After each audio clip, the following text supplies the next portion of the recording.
पता चलता है कि जो लोग वजन कम करने, धूम्रपान छोड़ने और रक्तचाप को कम करने जैसे लक्ष्यों पर अपनी प्रगति को ट्रैक करते हैं, उन सभी में उनकी तुलना में बेहतर सुधार की संभावना होती है जो ऐसा नहीं करते।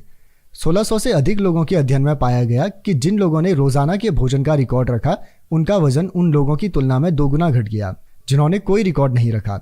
एक व्यवहार पर नजर रखने मात्र से इसे बदलने की तीव्र इच्छा पैदा होती है।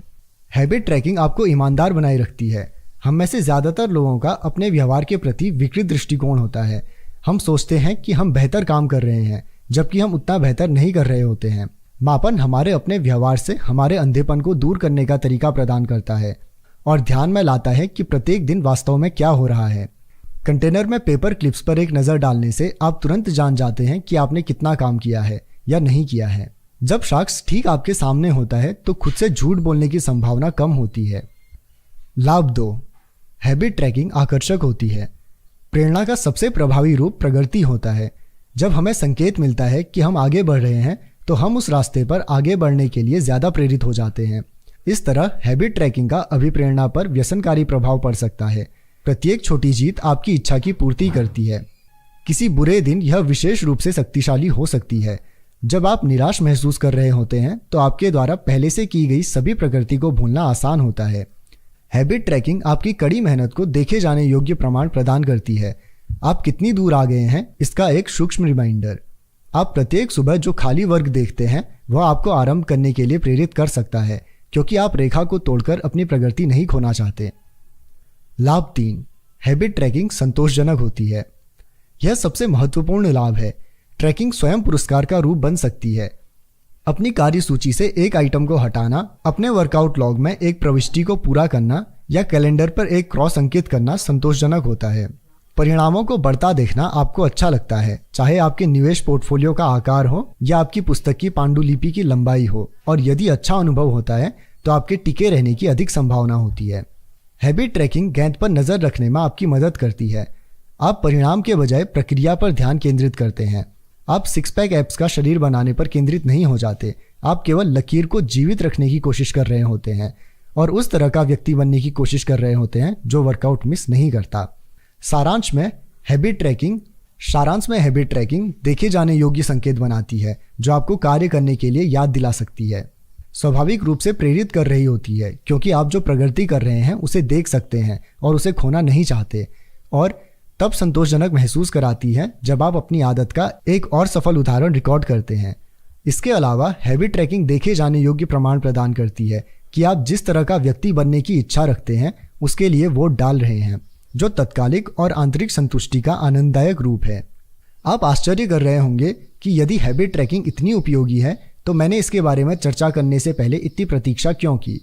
सभी लाभों के बावजूद मैंने इस पर चर्चा अब तक एक साधारण कारण से नहीं की थी। बहुत से लोग ट्रैकिंग और मापने के विचार का विरोध करते हैं। यह एक बोझ की तरह महसूस हो सकता है, क्योंकि यह आपको 2 आदतों पर विवश करता है। आप जिस आदत को पहले बनाने की कोशिश कर रहे हैं और फिर उसे ट्रैक करने की आदत। जब आप पहले से ही किसी आहार योजना का पालन करने के लिए जूझ रहे हैं तो कैलोरी की गिनती परेशानी की तरह लगती है। जब आपके पास करने के लिए काफ़ी काम हो तो हर ब्रिकी कॉल को लिखना थकाऊ लगता है। यह कहना आसान लगता है, मैं सिर्फ थोड़ा कम भोजन लूंगा, या मैं खूब कोशिश करूंगा, या मैं इसे करना याद रखूंगा। लोग अनिवार्य रूप से मुझे ऐसी बातें बताते हैं जैसे मेरे पास एक निर्णय पत्रिका है लेकिन काश मैंने इसका अधिक उपयोग किया होता, या मैंने 1 सप्ताह अपने वर्कआउट को रिकॉर्ड किया लेकिन फिर छोड़ दिया। मैं वहां अपने आप ही गया। मैंने एक बार अपनी कैलोरी ट्रैक करने के लिए फूड लॉग बनाया। मैं इसे सिर्फ एक भोजन के लिए करने में कामयाब रहा और फिर छोड़ दिया।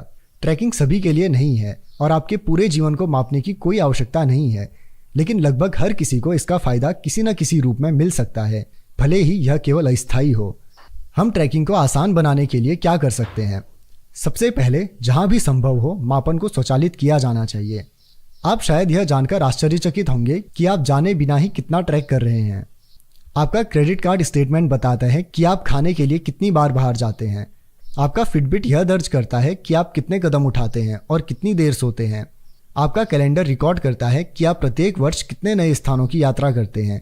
एक बार जब आप डेटा हासिल करना जान जाते हैं तो अपने कैलेंडर में एक नोट जोड़ दें और प्रत्येक सप्ताह या प्रत्येक महीने इसकी समीक्षा करें, जो हर दिन इसे ट्रैक करने की तुलना में अधिक व्यवहारिक है। दूसरा, मैनुअल ट्रैकिंग आपकी सबसे महत्वपूर्ण आदत तक सीमित होनी चाहिए। छिटपुट रूप से 10 आदतें ट्रैक करने के बजाय एक आदत को ट्रैक करना बेहतर होता है। अंत में आदत बनाने के तुरंत बाद प्रत्येक माप को रिकॉर्ड करें। व्यवहार का पूरा होना वह संकेत है कि उसे लिखा जाना चाहिए। यह दृष्टिकोण आपकी आदत ट्रैकिंग के साथ अध्याय 5 में वर्णित आदत को क्रमबद्ध करने की विधि को संयोजित करने की गुंजाइश देता है। आदत को क्रमबद्ध करने प्लस आदत को ट्रैक करने का फॉर्मूला। डैश वर्तमान आदत के बाद मैं डैश आदत ट्रैक करूंगा। एक सेल्स कॉल के लिए फोन पूरा करने के बाद मैं एक पेपर क्लिप हटाऊंगा। जैसे ही मैं जिम में एक सेट पूरा करूंगा मैं इसे वर्कआउट जर्नल में लिखूंगा। अपनी प्लेट सिंक डिशवॉशर में डालने के बाद मैं लिखूंगा कि मैंने क्या खा लिया है। ये रणनीतियां आदतों की ट्रैकिंग को आसान बना सकती हैं। यहाँ तक कि अगर आप उस व्यक्ति की तरह नहीं हैं जो अपने व्यवहार को रिकॉर्ड करने में आनंद लेता है, तो मुझे लगता है कि आपको कुछ सप्ताह का मापन गहन जानकारी वाला लगेगा। यह देखना हमेशा दिलचस्प होता है कि आप वास्तव में अपना समय कैसे बिता रहे हैं। इसी कारण कहा जाता है कि किसी न किसी बिंदु पर हर आदत की लकीर समाप्त हो जाती है। और किसी भी एकल माप से अधिक महत्वपूर्ण यह है कि जब आपकी आदतें पटरी से उतरने लगें तो उसके लिए एक अच्छी योजना हो। जब आदत छूट जाए तो किस तरह तत्काल उसे प्राप्त करें। इससे कोई फर्क नहीं पड़ता कि आप अपनी आदतों को लेकर कितने निरंतर हैं, लेकिन यह निश्चित है कि जीवन आपको किसी बिंदु पर बाधित कर देगा। पूर्णता संभव नहीं होती। ज्यादा वक्त नहीं निकलेगा कि कोई आपात स्थिति पैदा हो जाएगी। आप बीमार हो जाते हैं, या आपको काम के लिए यात्रा करनी पड़ सकती है, या आपके परिवार को समय की थोड़ी अधिक जरूरत होती है। जब भी मेरे साथ ऐसा होता है तो मैं खुद को एक सरल नियम की याद दिलाने की कोशिश करता हूँ। कभी भी 2 बार चूक मत करो। तो मैं जितनी जल्दी संभव हो सके इसे वापस पाने के लिए प्रयास करता हूँ। एक वर्कआउट चूक सकता हूँ, लेकिन मैं लगातार 2 बार चूक करने नहीं जा रहा हूँ। हो सकता है कि मैं एक पूरा पिज़्ज़ा खा जाऊं, लेकिन मैं इसके बाद स्वस्थ भोजन भी ग्रहण करूंगा। मैं परिपूर्ण नहीं हो सकता, लेकिन मैं दूसरी चूक से बच सकता हूं। जैसे ही एक लकीर समाप्त होती है तो मैं अगली एक पर शुरू हो जाता हूं। पहली गलती कभी आपको नुकसान नहीं पहुंचाती। बार बार होने वाली गलतियों की स्पाइरल रेखा आपको नुकसान देती है। एक बार चूक संयोगवश हो सकती है, 2 बार चूक होना एक नई आदत की शुरुआत होती है। यही विजेताओं और हारे लोगों के बीच खास अंतर है। कोई भी खराब प्रदर्शन कर सकता है, खराब वर्कआउट कर सकता है, या काम पर एक खराब दिन हो सकता है, लेकिन जब सफल लोग असफल होते हैं तो वे जल्दी से पलटते हैं। किसी आदत के टूटने से कोई फर्क नहीं पड़ता अगर उसकी पुनः प्राप्ति तेज हो। मुझे लगता है कि यह सिद्धांत इतना महत्वपूर्ण है कि मैं इससे जुड़े रहना चाहूंगा। भले ही मैं एक आदत के रूप में या पूरी तरह से मैं जैसा चाहूं वैसा ना कर सकूं। अक्सर हम अपनी आदतों के साथ एक या कुछ भी नहीं के चक्र में गिर जाते हैं। समस्या फिसलना नहीं है, समस्या यह सोच है कि यदि आप सटीक तरह से कुछ नहीं कर सकते हैं तो आपको इसे बिल्कुल नहीं करना चाहिए। आपको यह महसूस तक नहीं होता है कि आपके बुरे या व्यस्त दिनों में यह कितना मूल्यवान रहता है। बर्बाद किए हुए दिन आपको उससे अधिक चोट पहुंचाते हैं जितने सफल दिन आपकी मदद करते हैं। यदि आप $100 से शुरू करते हैं तो 50% लगभग आपको $150 तक ले जाएगा, लेकिन आपको $100 की स्थिति में वापस लौटने के लिए केवल 33% नुकसान की आवश्यकता होगी। दूसरे शब्दों में 33% हानि से बचना उतना ही मूल्यवान है जितना कि 50% लाभ प्राप्त करना। जैसा कि चार्ली मंगेर कहते हैं, कंपाउंडिंग का पहला नियम, इसे कभी भी अनावश्यक रूप से बाधित ना करें। यही कारण है कि बुरे वर्कआउट्स अक्सर सबसे महत्वपूर्ण होते हैं। सुस्त दिन और बुरे वर्कआउट्स आपके पिछले दिनों से अर्जित चक्रवृद्धि लाभ को बनाए रखते हैं। बस कुछ करते रहें। 10 स्क्वाट्स, 5 स्प्रिंट्स, 1 पुशअप, वास्तव में कुछ करना ही बहुत बड़ा होता है। शून्य मत डालो। नुकसान को आपके चक्रवृद्धि लाभ को मत खाने दो। इसके अलावा हमेशा यह अहम नहीं होता कि वर्कआउट के दौरान क्या होता है। महत्ता उस प्रकार का व्यक्ति बनने की है जो वर्कआउट चूकता नहीं है। जब आप अच्छा महसूस करते हैं तो प्रशिक्षण लेना आसान होता है, लेकिन जब आप ऐसा महसूस नहीं करते हैं तो वहाँ दिखना महत्वपूर्ण होता है।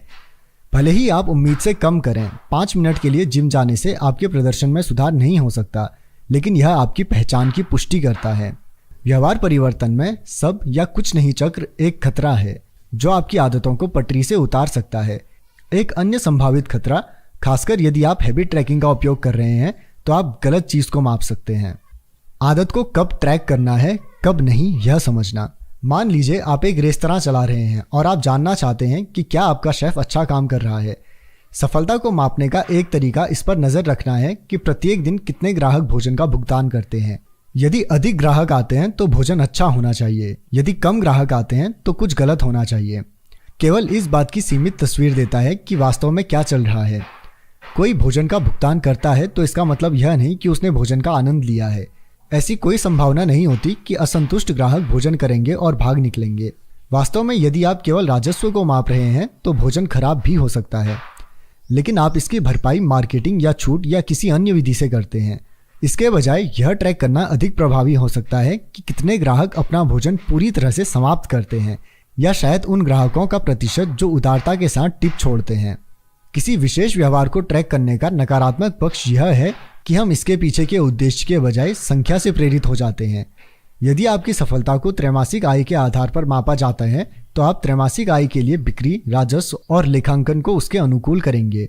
यदि आपकी सफलता को पैमाने पर कम संख्या से मापा जाता है तो आप स्केल पर कम संख्या के लिए अनुकूलन करेंगे। भले ही इसका मतलब है कि क्रैश डाइट, जूस क्लेंस और वसा घटाने की गोलियां लेना ही क्यों ना हो। मानव मन सिर्फ जीत चाहता है, चाहे जो खेल खेला जा रहा हो। यह खतरा जीवन के कई क्षेत्रों में स्पष्ट होता है। हम सार्थक काम करने के बजाय लंबे समय तक काम करने पर ध्यान केंद्रित करते हैं। हम स्वस्थ होने के बारे में जितना केंद्रित होते हैं उससे ज़्यादा हम 10,000 कदम चलने की परवाह करते हैं। हम सीखने, जिज्ञासा और महत्वपूर्ण सोच पर जोर देने के बजाय मानकीकृत परीक्षणों के लिए सिखाते हैं। संक्षेप में, हम उस बात के लिए अनुकूलित होते हैं जिसे माप सकें। जब हम गलत माप चुनते हैं तो हम गलत व्यवहार प्राप्त करते हैं। इसे कभी कभी गुडहार्ट विधि के रूप में जाना जाता है। यह अर्थशास्त्री चार्ल्स गुडहार्ट के नाम पर रखा गया सिद्धांत है, जो कहता है जब एक उपाय लक्ष्य बन जाता है तो यह अच्छा उपाय नहीं रहता है। माप केवल तब उपयोगी होता है जब यह आपका मार्गदर्शन करता है और संदर्भ को एक बड़े चित्र में जोड़ता है, न कि तब जब यह आपका उपभोग करता है। प्रत्येक संख्या समग्र प्रणाली में फीडबैक का अंश मात्र है। हमारी डेटा संचालित दुनिया में हम संख्याओं को ज्यादा करके आंकते हैं और कोई भी चीज जो स्पष्ट, नर्म और मुश्किल से निर्धारित की जाने वाली होती है उसका मूल्य कम आंकते हैं। हम गलत सोचते हैं कि जिन कारकों को हम माप सकते हैं वे केवल वही कारक मौजूद होते हैं। आप किसी चीज को माप सकते हैं, इसका मतलब यह नहीं कि वही सबसे महत्वपूर्ण है। आप किसी चीज को माप नहीं सकते तो इसका मतलब यह बिल्कुल भी नहीं है कि वह महत्वपूर्ण नहीं है। कहने का मतलब है कि हैबिट ट्रैकिंग को उचित स्थान पर रखना महत्वपूर्ण होता है। अपनी आदत को रिकॉर्ड करना और प्रगति को ट्रैक करना संतोषजनक एहसास दे सकता है, लेकिन माप केवल एक चीज नहीं है जो मायने रखती है। इसके अलावा प्रगति को मापने के कई तरीके होते हैं और कभी कभी फोकस को पूरी तरह से शिफ्ट करने से भी मदद मिलती है। यही कारण है कि बिना पैमाने की जीत वजन घटाने के लिए प्रभावी हो सकती है। पैमाने पर संख्या अटक सकती है, इसलिए यदि आप केवल उस संख्या पर ध्यान केंद्रित करते हैं तो आपकी प्रेरणा शिथिल हो जाएगी। लेकिन आप देख सकते हैं कि आपकी त्वचा बेहतर दिखाई देती है, या आप पहले उठने लगे हैं, या आपकी सेक्स ड्राइव बढ़ी है। ये सभी आपके सुधार को ट्रैक करने के उचित तरीके हैं। यदि आप पैमाने की संख्या से प्रेरित महसूस नहीं कर रहे हैं तो शायद एक अलग माप पर ध्यान केंद्रित करने का समय है जो आपको प्रगति के ज्यादा संकेत देता है। इससे कोई फर्क नहीं पड़ता कि आप अपने सुधार को कैसे मापते हैं, लेकिन हैबिट ट्रैकिंग आपकी आदतों को अधिक संतोषजनक बनाने का सरल तरीका प्रदान करती है। प्रत्येक माप थोड़ा सा प्रमाण प्रदान करती है कि आप सही दिशा में आगे बढ़ रहे हैं और इससे अच्छी तरह से काम करने की तत्कालिक खुशी का संक्षिप्त क्षण मिलता है। अध्याय का सार। सबसे ज्यादा संतुष्टि का अनुभव तब होता है जब आप प्रगति को महसूस करते हैं। आदत को ट्रैक करना यह मापने का सरल तरीका है कि क्या आपकी कोई आदत बनी है, जैसे कैलेंडर पर क्रॉस का निशान बनाना। हैबिट ट्रैकिंग और माप के अन्य देखे जाने योग्य रूप आपकी प्रगति को स्पष्ट साक्ष्य देकर आपकी आदत को संतोषप्रद बना सकते हैं। कड़ी को कभी नहीं तोड़ें, अपनी आदत की रेखा को जीवित रखें। दोबारा करने से कभी चूकिए मत। यदि आप एक दिन चूक जाते हैं तो जितनी जल्द संभव हो सके पटरी पर आ जाएं। सिर्फ इसलिए कोई चीज महत्वपूर्ण नहीं हो जाती कि आप उनका मापन कर सकते हैं। चैप्टर 17। किस तरह एक जवाबदेह भागीदारी हर चीज को बदल सकती है। दूसरे विश्व युद्ध में एक पायलट के तौर पर काम करने के बाद रोजर फिशर ने हार्वर्ड लॉ स्कूल में पढ़ाई की और 34 साल बातचीत और संघर्ष प्रबंधन की विशेषज्ञता में बिताए। उन्होंने हार्वर्ड नेगोशिएशन प्रोजेक्ट की स्थापना की और कई देशों तथा विश्व के नेताओं के साथ शांति समाधानों और कूटनीतिक समझौतों पर काम किया। लेकिन जब 1970 और 1980 के दशक में परमाणु युद्ध का खतरा बढ़ गया था, तब फिशर ने शायद अपना सबसे दिलचस्प विचार विकसित किया। जिस समय फिशर का ध्यान उन रणनीतियों को डिजाइन करने पर केंद्रित था जो परमाणु युद्ध को रोक सकती थी, तब उन्होंने परेशान करने वाला एक तथ्य देखा था। किसी भी राष्ट्रपति के पास ऐसे कोड लॉन्च करने की सुविधा है जो लाखों लोगों को मार सकते हैं, लेकिन वास्तव में वे कभी किसी को मरते नहीं देखेंगे क्योंकि वे हमेशा हजारों मील दूर रहेंगे। मेरा सुझाव काफी सरल था। उन्होंने 1981 में लिखा, छोटे से कैप्सूल में परमाणु कोड को डालें और फिर एक स्वयंसेवक के दिल के ठीक बगल में उस कैप्सूल का प्रत्यारोपण कर दें। राष्ट्रपति के साथ चलते हुए वह स्वयंसेवक अपने पास कसाई वाला भारी चाकू रखे। अगर कभी कोई राष्ट्रपति परमाणु हथियारों को दागना चाहते हैं तो ऐसा करने का एकमात्र तरीका यह होगा कि वे सबसे पहले अपने हाथों से किसी इंसान को मारें। राष्ट्रपति कहेंगे, जॉर्ज मुझे खेद है, लेकिन दसियों लाख लोगों को मर जाना चाहिए। उन्हें किसी की ओर देखना होगा और महसूस करना होगा कि मृत्यु क्या है, एक निर्दोष इंसान की मृत्यु क्या है। व्हाइट हाउस के कालीन पर खून, इससे वास्तविकता से सामना होगा। जब मैंने पेंटागन में मित्रों को बताया तो उन्होंने कहा, माय गॉड, यह बहुत ही भयानक है। किसी को मारने से राष्ट्रपति का फैसला विकृत हो जाएगा। वे कभी भी बटन को नहीं दबाएंगे। व्यवहार में परिवर्तन के चौथे नियम की हमारी चर्चा के दौरान हमने अच्छी आदतों को तुरंत संतोषजनक बनाने के महत्व को कवर किया है। फिशर का सुझाव चौथे नियम के विपरीत है। जिस तरह हमारे उस अनुभव को दोहराने की अधिक संभावना होती है जब अंत संतोषजनक होता है, उसी तरह हमारे उस अनुभव से बचने की अधिक संभावना होती है जब अंत दर्दनाक होता है। दर्द प्रभावी शिक्षक होता है। यदि कोई असफलता दर्दनाक होती है तो वह दिमाग में छप जाती है। यदि असफलता अपेक्षाकृत दर्द रहित होती है तो इसे नज़रअंदाज कर दिया जाता है। जितनी तत्कालिक और अधिक बड़ी गलती होती है उतनी ही तेजी से आप उसे सीख लेंगे। बुरी समीक्षा की चेतावनी एक प्लम्बर को काम अच्छा करने के लिए बाध्य करती है।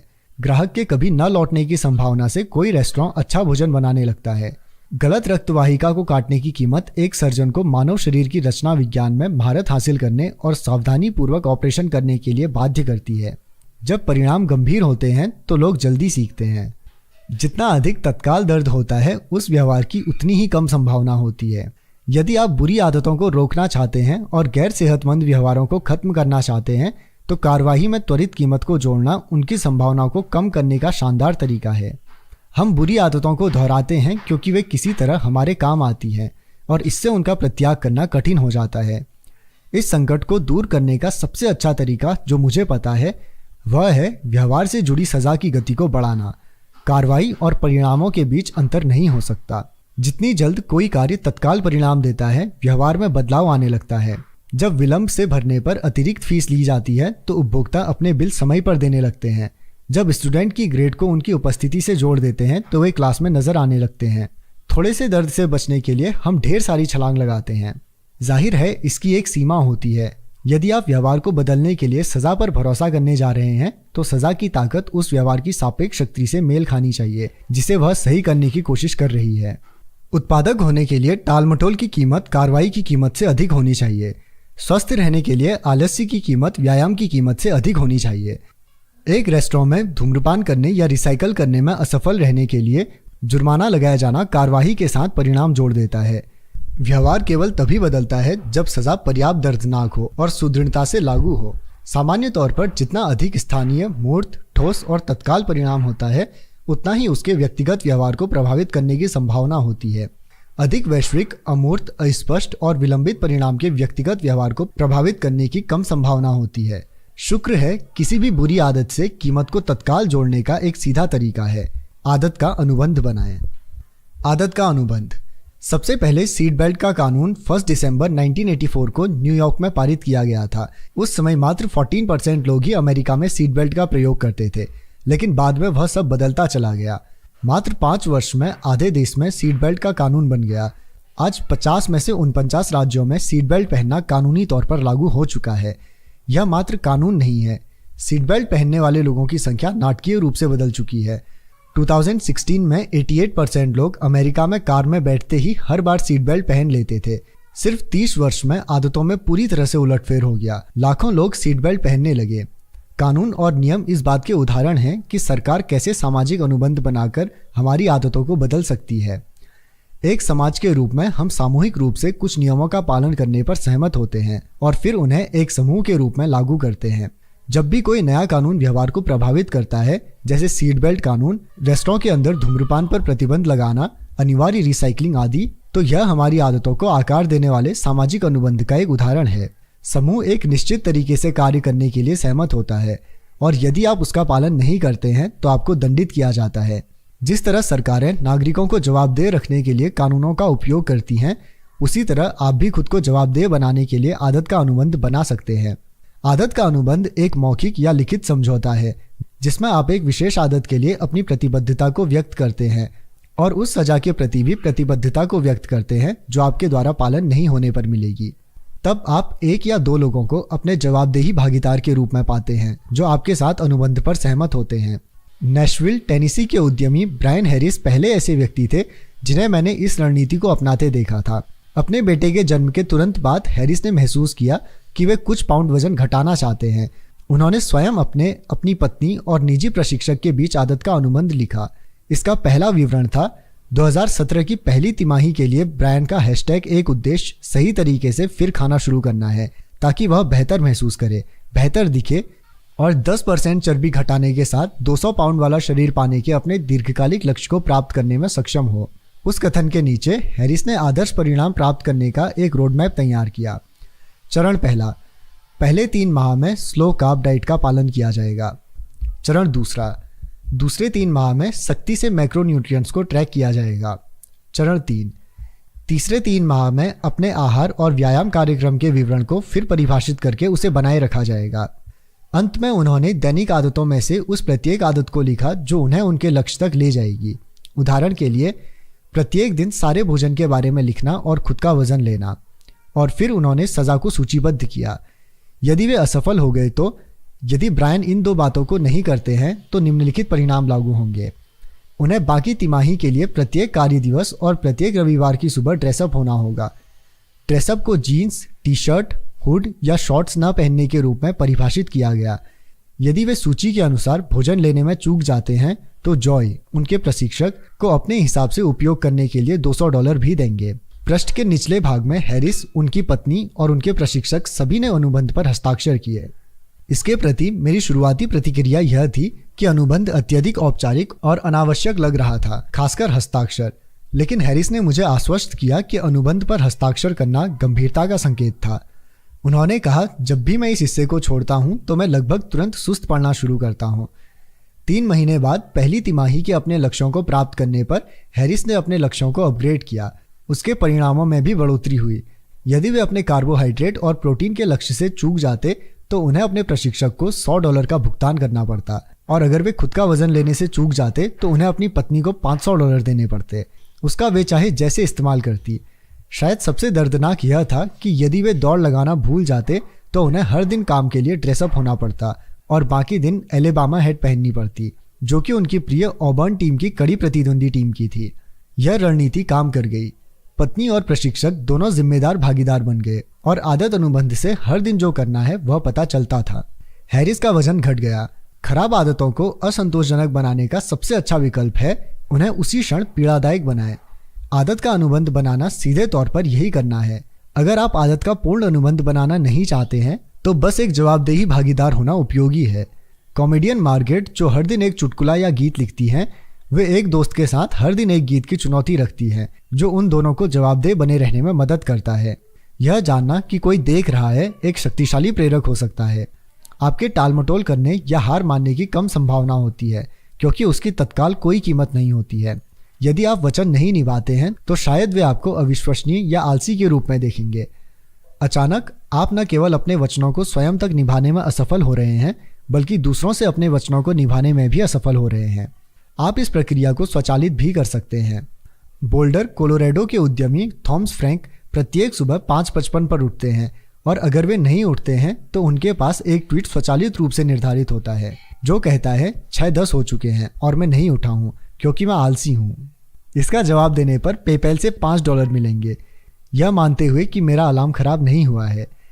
हम हमेशा दुनिया के समक्ष स्वयं को सर्वश्रेष्ठ पेश करने की कोशिश कर रहे होते हैं। हम अपने बालों को कंघी करते हैं, अपने दांतों को ब्रश करते हैं और सावधानी से कपड़े पहनते हैं क्योंकि हम जानते हैं कि इन आदतों के प्रति सकारात्मक प्रतिक्रिया मिलने की संभावना है। हम संभावित नियोक्ताओं, साथियों, अपने दोस्तों और परिवार को प्रभावित करने के लिए अच्छे ग्रेड प्राप्त करना चाहते हैं और शीर्ष स्कूलों से स्नातक होना चाहते हैं। हम अपने आसपास के लोगों की राय की परवाह करते हैं क्योंकि यह मदद करता है कि दूसरे हमें पसंद करें। ठीक यही कारण है कि जवाबदेही भागीदार प्राप्त करना या आदत के अनुबंध पर हस्ताक्षर करना इतने अच्छे ढंग से काम करता है। अध्याय का सार। व्यवहार में परिवर्तन के नियम 4 का उल्टा है, इसे असंतोषजनक बनाएं।